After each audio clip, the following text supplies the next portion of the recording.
The Grand Survey fleet of the Melraxian Empire had catalogued over 10,000 inhabited worlds across the galaxy. Yet none had caused as much debate in the High Council chambers as the small blue planet in a rather unremarkable solar system. Survey Commander Ixal's report had triggered an unprecedented 8-cycle discussion among the council members. They are primitive by our standards. Ixal's holographic form flickered as she addressed the council, her scaled skin reflecting the chamber's dim light.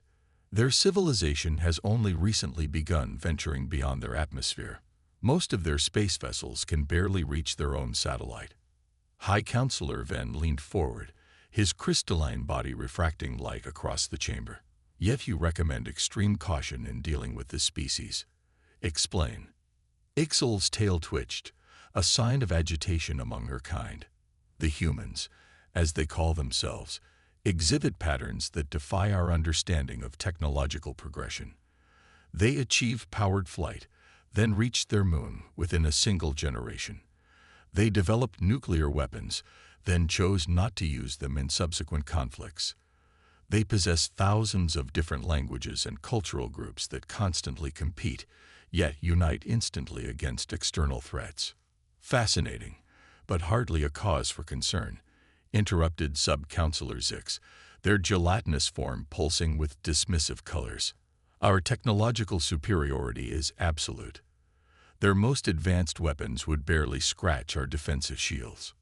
Ixal's hologram straightened, her expression hardening. With respect, Sub-Counselor, I don't believe you understand. These humans, they don't think like us. During our surveillance, we observed them converting mining equipment into weapons, turning entertainment devices into communication networks, and developing military strategies that completely ignore established tactical doctrine. Example. Ven's crystalline form sparkled with interest. Their entertainment industry regularly produces simulations of alien invasions. They'd been preparing for this possibility before they even knew we existed. They have thousands of detailed response scenarios, ranging from the practical to the absurd. And knowing humans, they'd try them all. The council chamber fell silent as images flashed across the central display. Humans turning civilian vehicles into combat platforms, repurposing agricultural equipment for defense, and transforming sports stadiums into fortified bases. But the most concerning aspect, Ixal continued, is their approach to technology. They don't wait for perfect solutions. They improvise, adapt, and overcome. During our observation period, we watched them solve complex engineering problems with what they call duct tape and zip ties. Temporary solutions that somehow become permanent because they work better than they should. High Counselor Ven's crystalline surface rippled with thought patterns. You believe they would resist integration into the Empire. I believe, High Counselor, that any attempt to forcibly integrate Earth would be a costly mistake. Their historical records show a species that excels at asymmetric warfare. They turn their weaknesses into strengths. They've developed entire military doctrines around being outgunned and outmatched. Sub-Counselor Zix pulsed irritably. Surely you exaggerate. Our invasion fleets have subjugated far more advanced civilizations. Those civilizations followed logical patterns. Humans subscribe to something they call Murphy's Law. They actively plan for everything that could go wrong, then figure out ways to turn those problems into advantages. They have a saying, necessity is the mother of invention. When backed into a corner, they don't surrender, they innovate. The council chambers erupted in debate. Some members dismissed Ixal's warnings as overly cautious, while others called for more extensive study. In the end, Sub-Counselor Zix's faction prevailed. The invasion would proceed as planned. As Ixal's hologram faded from the chamber, she transmitted one final message. I hope I'm wrong, but I fear we're about to learn why humans have another saying.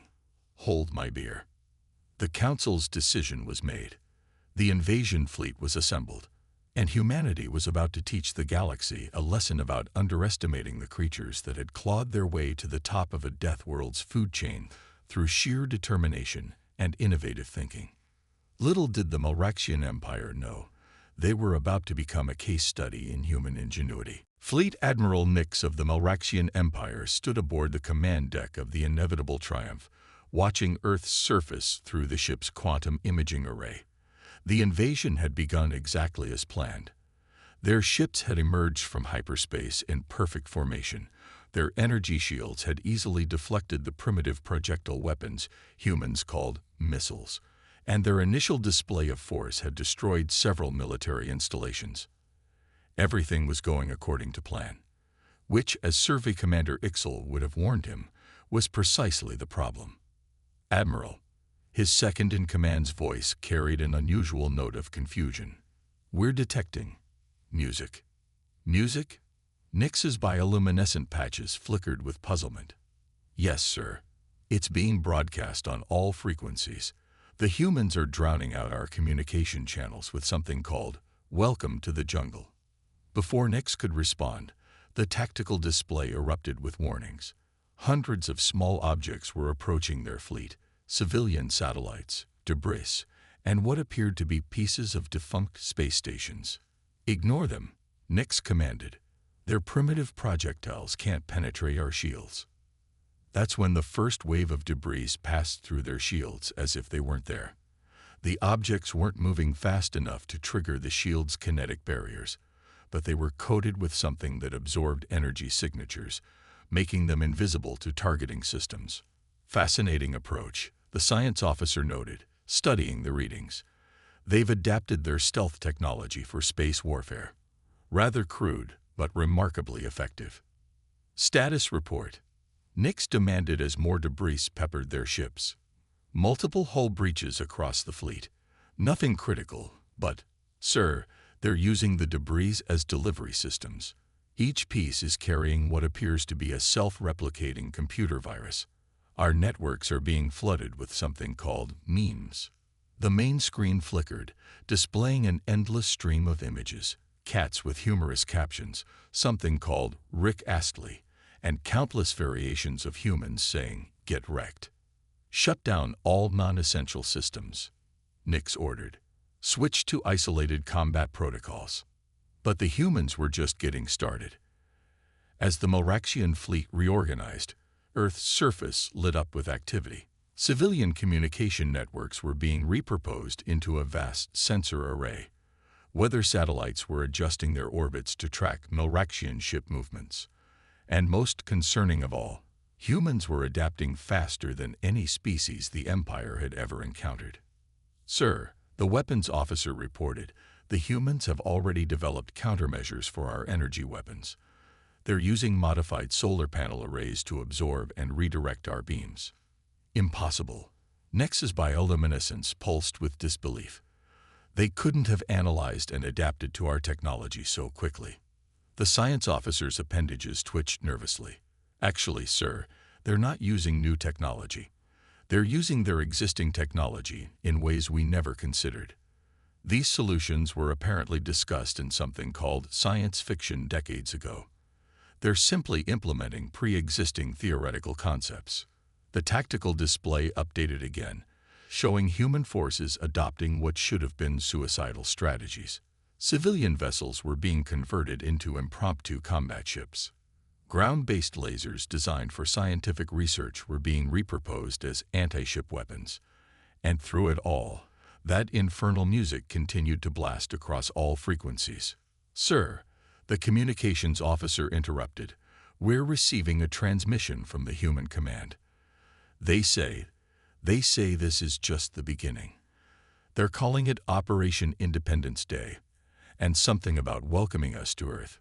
Nix watched as another wave of modified debris approached his fleet, this time carrying electromagnetic pulse devices that played havoc with their targeting systems.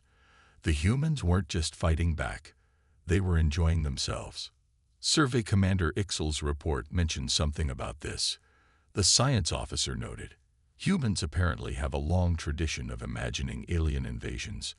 They'd been rehearsing this scenario through their entertainment media for generations. You mean to tell me, Nix's bioluminescence flickered with growing concern, that they're beating us using strategies from their entertainment? Not exactly, sir. They're improving upon those strategies. Look at these readings. They're already attempting to reverse engineer our shield technology. They're not just adapting. They're innovating in real time. As if to emphasize this point, a new type of human vessel appeared on their scanners. It appeared to be a hastily modified space station module, but its energy signature was unlike anything they'd ever seen. Analysis, Nix demanded. It appears to be.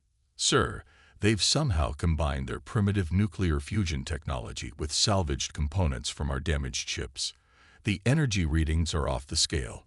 They've created a hybrid technology that shouldn't even be possible.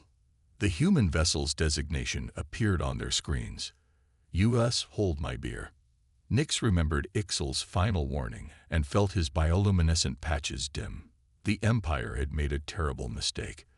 They hadn't just underestimated humanity's military capabilities, they had failed to understand their fundamental nature.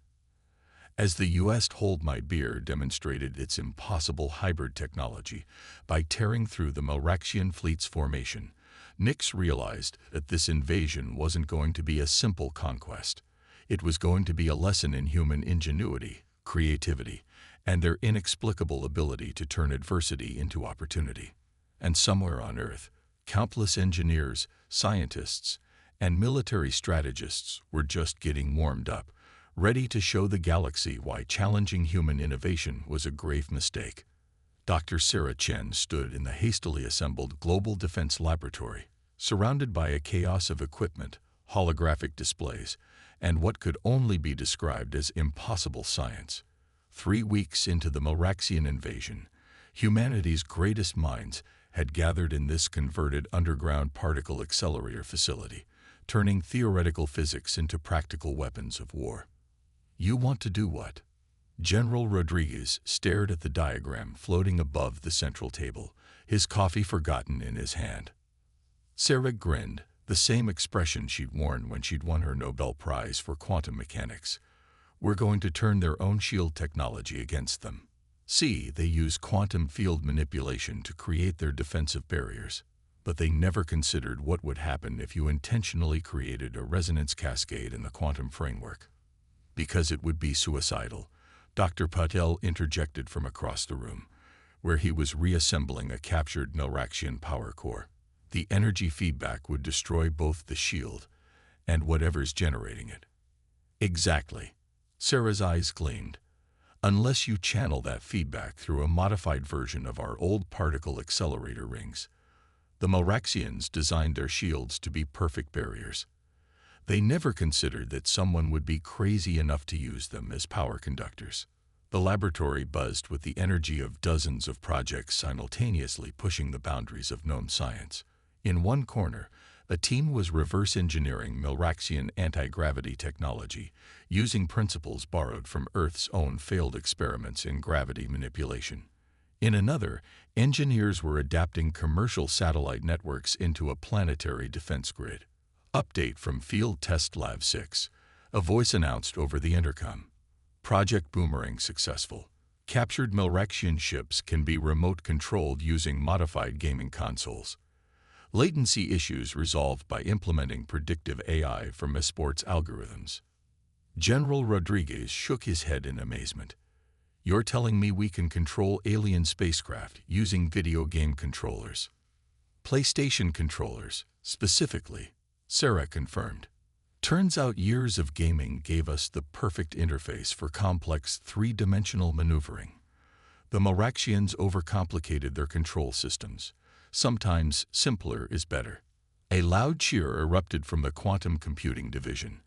A young programmer rushed over, tablet in hand. Dr. Chen, we cracked their encryption. You're not going to believe how we did it. Try me. Sarah smiled. We ran their code through a machine learning model trained on human music theory. Their encryption is based on mathematical harmonies, similar to how we structure symphonies. Once we figured that out, breaking their codes was like writing a counterpoint to a Bach fugue. The implications were staggering. The Melraxians had built their technology on principles of perfect mathematical harmony. Humanity, with its appreciation for improvisation and deliberate imperfection, was uniquely positioned to exploit this rigid adherence to perfection. General, Sarah turned to Rodriguez, remember how you asked why we needed a DJ in a defense laboratory? This is why. We're not just fighting a war, we're composing chaos that their systems can't comprehend. Across the facility, breakthroughs were happening hourly. A materials science team had developed a metamaterial that could absorb Milraxian energy weapons and convert the power into usable electricity.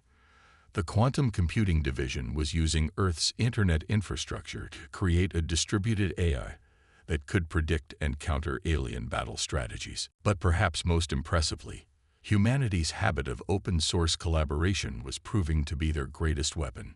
Scientists and engineers worldwide shared their findings instantly, building upon each other's discoveries in real time. What would have taken the Milraxians decades of careful research and development, humanity was accomplishing in weeks through what they called collaborative chaos theory. Message from the Chinese-Indian Joint Research Facility, an aide announced, they've successfully integrated Milraxian quantum communications with Earth's fiber optic networks. Global quantum internet is now online.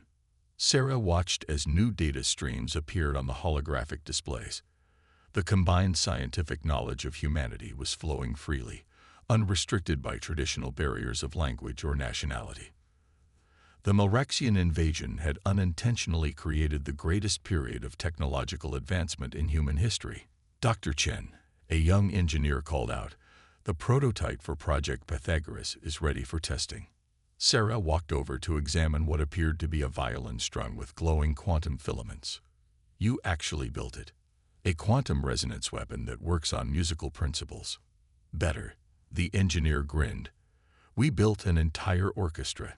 Each instrument is tuned to a different frequency of their shield harmonics. When we play them together, we create a symphony of destruction. Sarah finished, appreciating the poetry of it. The Milraxians built their technology to be mathematically perfect. We're going to show them the power of jazz improvisation. In the testing chamber, the quantum orchestra powered up, its strange harmonies visible as ripples in space-time itself.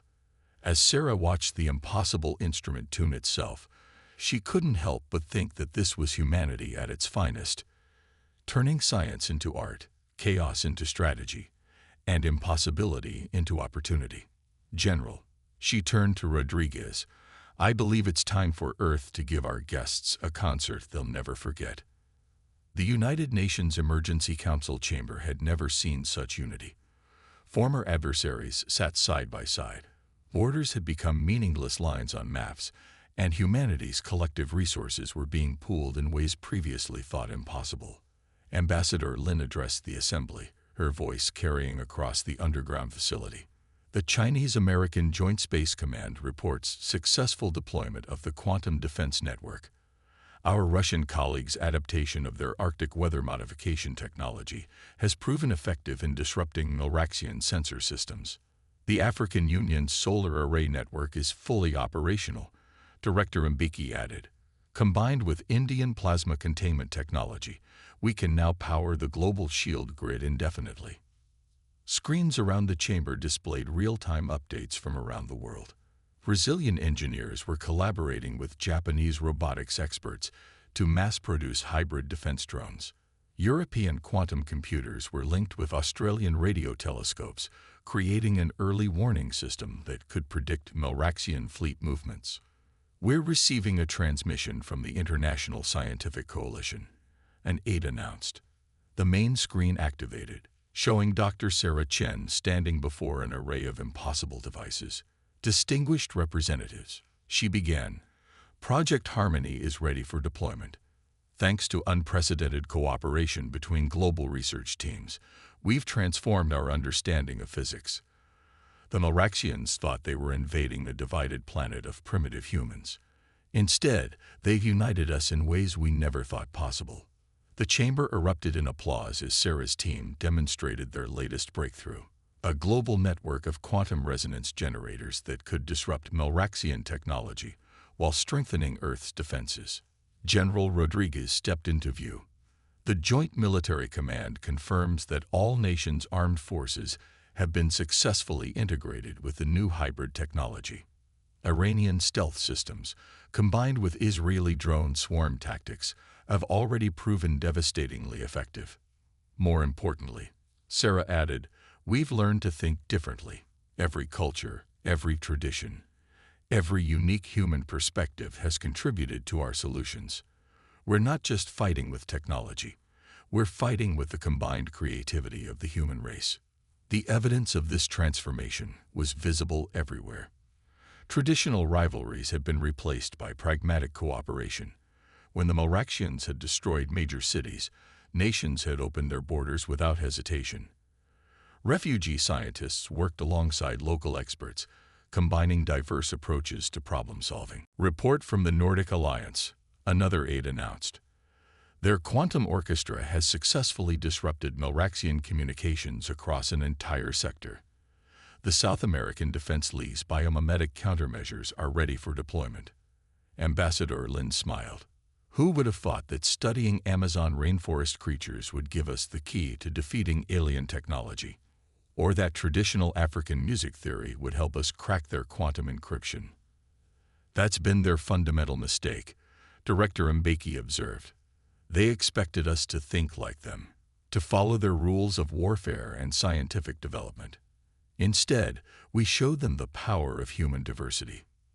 The screen showed evidence of this diversity in action. Indian yoga practitioners were teaching pilots new ways to handle the mental strain of operating hybrid human-alien technology. Native American tracking techniques had been adapted into new methods of detecting Moraxian stealth ships. Traditional Chinese medicine had led to breakthroughs in understanding alien biology. Message from the Antarctic Research Coalition. The aide interrupted.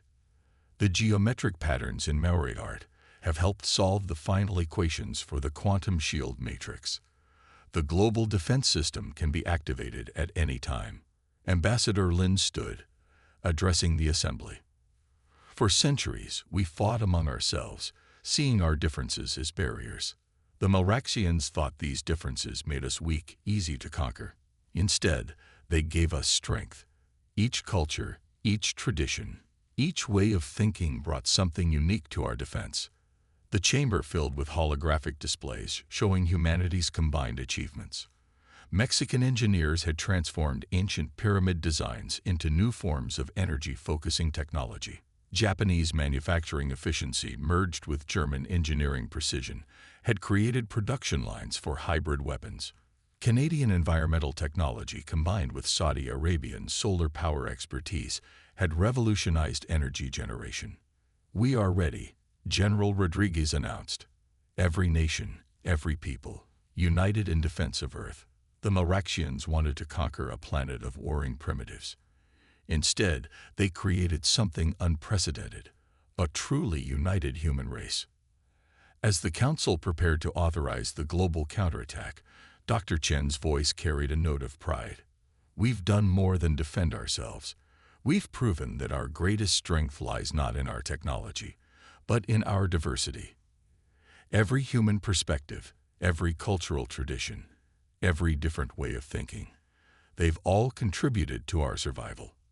The screen showed the combined fleet of Earth's nations, their ships bearing the flags of every country alongside a new symbol, the united banner of humanity. The Moraxians had sought to conquer a divided world. Instead, they had forged humanity into something greater than the sum of its parts. Humanity was ready to show the galaxy why Earth's greatest weapon had always been its diversity. The Moraxian High Council chamber had never seemed so subdued. Where once crystalline beings and energy forms had debated the conquest of primitive worlds, now they sat in stunned silence as Survey Commander Ixel delivered her final report on the Earth campaign. "The humans," she began, her hologram showing signs of barely contained amusement, "have formally declined our surrender." "Declined our surrender." High Counselor Ven's crystalline form flickered in confusion. "On what grounds?" They said, and I quote, "Surrender implies a continuation of hostilities. We'd rather skip that and move straight to cultural exchange and scientific collaboration." They've invited our scientists to attend something called a Galactic Innovation Conference next month. The council chamber erupted in confused murmurs. Sub-Councillor Zix, their gelatinous form now significantly less pompous than before the invasion, spoke up. They defeat our fleet, reverse engineer our technology, unite their entire species in ways we thought impossible. And now they want to collaborate. That's the most fascinating part, Ixel continued. They've already begun sharing their innovations. Dr. Sarah Chen's team has published what they call open-source documentation on their quantum resonance breakthroughs. Their only condition is that any species using the technology must also share their improvements with the galactic community. The main display showed images from Earth, hybrid human Milraxian technology being used for peaceful purposes, former invasion ships being converted into research vessels, and most surprisingly, humans teaching alien scientists about their concept of thinking outside the box. They've established something called the Galactic Innovation Initiative, Ixel explained. It's based on their model of collaborative development. Already, 17 species have joined, including several we previously considered too primitive for advanced technology sharing. But their methods are chaos, protested a council member. Their solutions defy conventional logic. Precisely. Ixel's hologram smiled. That's what we fail to understand. Human innovation isn't despite their chaos, it's because of it. Their diversity, their willingness to try seemingly impossible solutions, their ability to view problems from countless cultural perspectives, these are their true strengths. The display showed the latest images from Earth, the quantum orchestra being used to create new forms of faster-than-light communication, the hybrid defense technologies being adapted for deep space exploration, and perhaps most remarkably, humans teaching other species how to think creatively. They introduced something called brainstorming sessions to the galactic scientific community, Ixel continued. Their approach of encouraging wild ideas and building on each other's thoughts, it's revolutionizing how we approach research and development. High Counselor Ven's crystalline surface rippled with thoughtful patterns, and they harbor no desire for revenge, no wish to use their new capabilities for conquest. They said, again, I quote, "We've got too many cool things to build to waste time on conquest." They're more interested in solving what they call the big challenges. They've already proposed joint projects for ecological restoration, sustainable energy development, and something called space jazz fusion. The council watched as images showed human scientists working alongside alien researchers, their chaotic innovation methods spreading across the galaxy. Traditional Milraxian precision combined with human creativity was producing breakthroughs that neither species could have achieved alone. Perhaps, Ven mused, our greatest mistake wasn't attempting to invade Earth. It was failing to recognize that sometimes the most primitive-seeming approaches can yield the most advanced results. They've even turned our invasion into what they call a teaching moment, Ixel added. They're using it as a case study in their new Galactic Institute of Innovation. The course is titled, Why Conventional Thinking is the Real Enemy. The display showed one final image. The new Galactic Cooperation Center, built in Earth's orbit. Its design combined architecture from 100 worlds, its labs filled with scientists from across the galaxy, all learning to approach problems with what humans called collaborative chaos theory. We came to conquer them, Ixel concluded, but they've conquered the galaxy, not with weapons or warfare, but with creativity and collaboration. They've taught us that true advancement comes not from perfect order, but from embracing chaos and diversity. As the council session ended, news arrived that humans had already solved 3 impossible problems that had plagued galactic science for millennia. Their solutions were, as usual, both brilliant and seemingly absurd.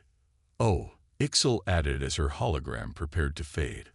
They've also announced plans for something called a Galactic Battle of the Bands, combining music from all spacefaring species into what they're calling the ultimate jam session.